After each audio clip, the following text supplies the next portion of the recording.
So you bought a slide-in for your kitchen. It has a nice look and the features you want. You also see that beautiful tile backsplash without seeing the range controls on the back guard. Unfortunately, you found out that range will not fit in your existing cabinet upon delivery. Now you have to start all over. This scenario happens daily across the country. In this video, you'll learn the differences between freestanding and the two kinds of slide-in ranges, regular and front control.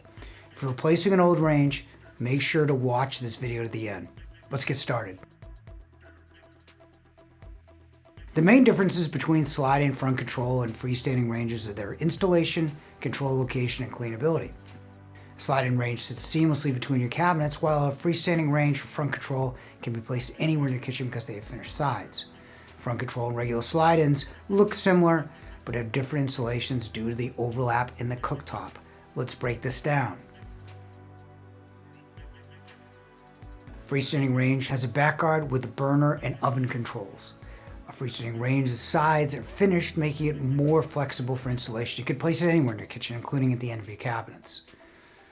They're also available at much lower prices, starting at, say, $7.99 versus $1,200 or more for slide-ins or front control ranges with similar features.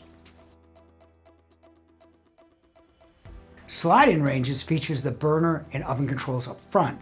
They're a little wider to overlap the countertop and eliminate the seam between the counter and range.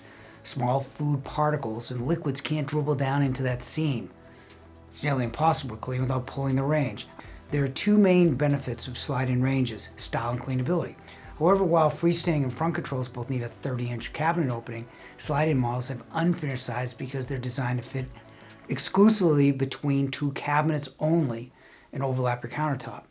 There's about a 2-inch space behind the range. You'll fill this with your countertop as well. Counter will also eliminate the seam in the back.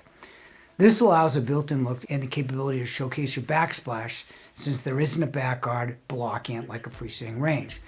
It's great for cleanability, but it's also tricky to replace. You also should not place a slide-in at the end of the cabinets because of its unfinished sides. Although slide-ins were once extremely popular, there are only a few manufacturers still producing a slide-in. In fact, only 2 still do, Bosch and Samsung.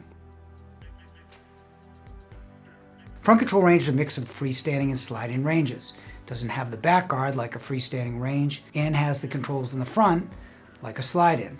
But it does have finished sides so it can be placed anywhere, even at the end of your cabinets. The first scenario of a range not fitting into existing space could have been avoided with a front control range.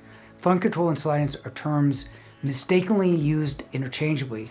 They're both similar in price, but their installation is very different. Unlike a slide-in, you can place an existing freestanding range because it's the same opening. However, it's hard to clean with the seams on either side like a freestanding range. And like a freestanding range, almost every manufacturer produces a front control.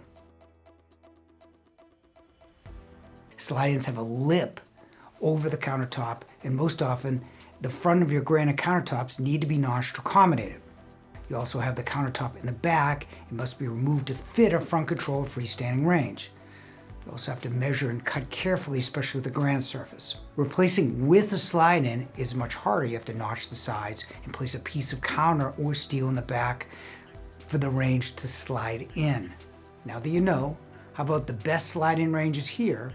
Or if you want to discover the best induction ranges, click here.